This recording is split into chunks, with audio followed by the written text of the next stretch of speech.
Jemaah rahimakumullah. Di antara keputusan yang diambil oleh para ulama se-Indonesia dalam ijtima' di Padang Panjang, bahwa memilih pemimpin, mengadakan suatu kepemimpinan di tengah masyarakat bukanlah suatu hal yang sunnah, tetapi wajib hukum. Tidak boleh suatu komunitas, apalagi bangsa yang besar ini, tanpa seorang pemimpin.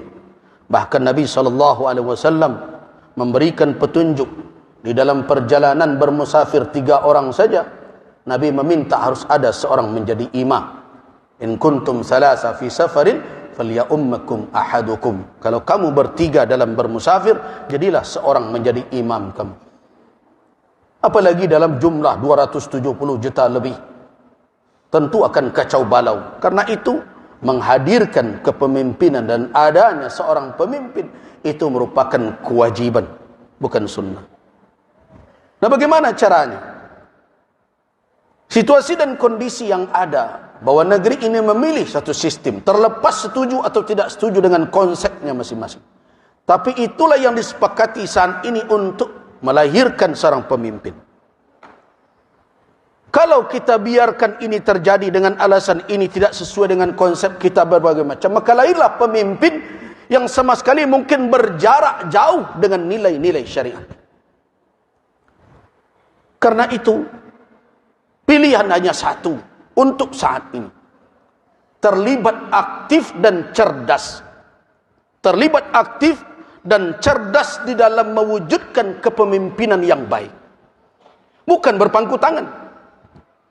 Sebagai ketua MUI, saya bukan tim kampanye siapapun dan tidak akan menunjuk nama siapapun. Tetapi sebagai ketua Majelis Ulama, saya berkewajiban menyampaikan kepada umat, wahai umat Islam, bahwa di dalam Islam, di dalam keputusan Majelis Ulama yang diambilkan dari petunjuk syariat untuk menunjuk pemimpin, memberikan sultah, kewenangan kepada seseorang menjadi pemimpin kita, harus memenuhi 4 syarat yang itu adalah syarat wajib pada Nabi SAW. Orang tersebut harus siddiq, orang tersebut harus amanah, orang tersebut harus fatanah, orang tersebut harus tabligh.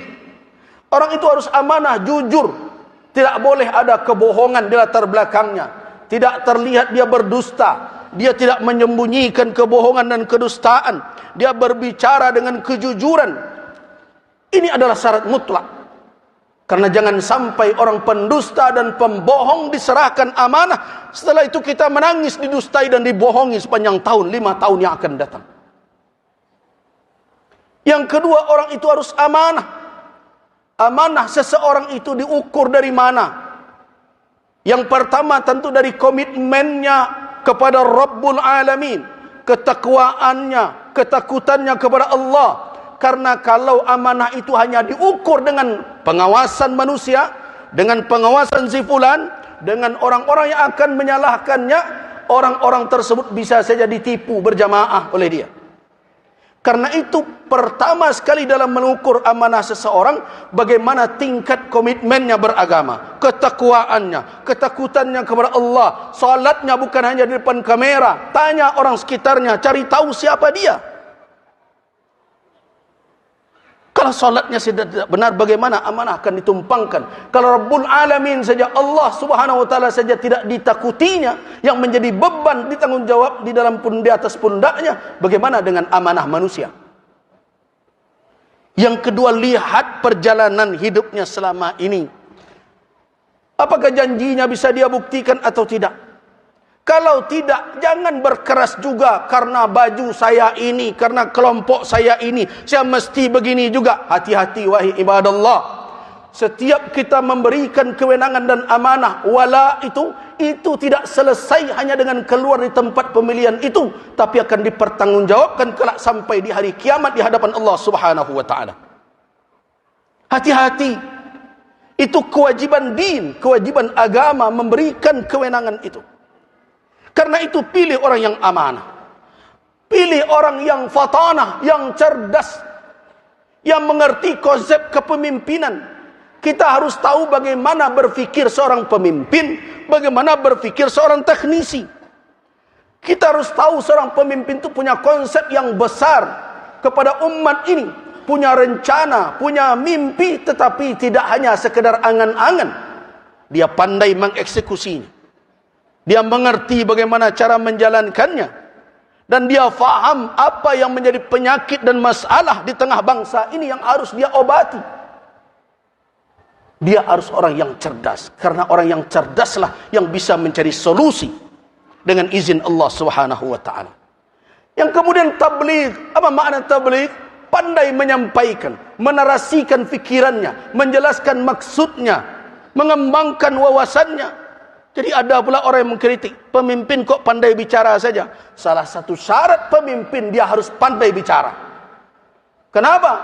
Karena konsepnya, pemikirannya, wawasannya tidak akan diketahui oleh orang di sekelilingnya, oleh umat kalau dia tidak pandai menarasikan, menyampaikan kepada orang lain. Dan dia harus jujur menjelaskan yang sebenarnya. Itu tabligh. Apa makna tabligh? Orang itu transparan, orang itu punya kemampuan dan kemauan dengan lurus menyampaikan apa yang ada yang menjadi tanggung jawab dan tugas. 4 sifat itu wajib. Nah, kalau ada orang yang seperti itu, di dalam fatwa Majelis Ulama tersebut, wajib memilih orang yang seperti itu. Dan memilih yang selain itu haram hukumnya di dalam Islam. Begitu keputusan. Nah, hari ini saya sampaikan, Allah Subhanahu wa ta'ala menjadi saksi dalam khutbah ini. Allahumma fashhad, ya Allah saksikanlah, saya telah sampaikan kepada umat di negeri ini, kita akan dipertemukan oleh Allah Subhanahu wa ta'ala. Saya lepaskan tanggung jawab saya hari ini, saya telah ingatkan umat khusus di Masjid Muhsinin ini, kalau ada orang yang memenuhi atau mendekati standar yang itu, maka wajib memilihnya dan memilih yang lain. Padahal ada orang yang memenuhi kriteria tadi, haram hukumnya. Itu keputusan ijtima' Komisi Fatwa Majelis Ulama se-Indonesia di Padang Panjang tahun 2009. Innallaha wa malaikatahu yusholluna 'alan nabi. Ya ayyuhalladzina amanu shallu 'alaihi wa sallimu taslima. Allahumma shalli 'ala Muhammad wa 'ala ali Muhammad kama shallaita 'ala Ibrahim wa 'ala ali Ibrahim innaka Hamidum Majid. Allahumma barik 'ala Muhammad wa 'ala ali Muhammad kama barakta 'ala Ibrahim wa 'ala ali Ibrahim innaka Hamidum Majid.